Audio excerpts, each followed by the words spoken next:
భయపెట్టాలి తప్పించి భయపడద్దు.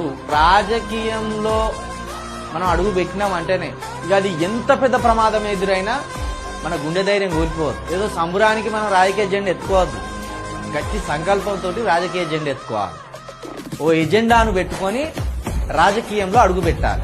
అది పైసల ఎజెండా అయితే వృధా అవుతుంది, కానీ సామాజిక ఎజెండా అయి ఉండాలి. కనీసం మన వర్గాలలో మనం ఎమ్మెల్యే అయితే కనీసం 100 మందికన్నా ఉపయోగపడాలి. మనం పేదలను కనీసం 100 మందినైనా మనం ఎమ్మెల్యే అయిన తర్వాత బాగు చేయాలి. అప్పుడు నువ్వు ఎత్తుకున్న ఎజెండాకు ఒక అర్థం ఉంటుంది, నువ్వు మోసిన జెండాకు ఒక అర్థం ఉంటుంది. ఓన్లీ జెండా మోసి నువ్వు ఒక్కనివే బాగుపడి నీతోటి ఉన్న వాళ్ళందరినీ గంగలు కలిపితే అది అక్కర్రాదు. కాబట్టి రాజకీయంలో అడుగు పెట్టినామంటే ఖచ్చితంగా మనం ఎత్తుకున్న జెండా కావచ్చు, మన లోపల ఉన్న ఎజెండా కావచ్చు, అది మనతో పాటు మన చుట్టూ ఉన్న వాళ్ళని కాపాడుకోవాలి.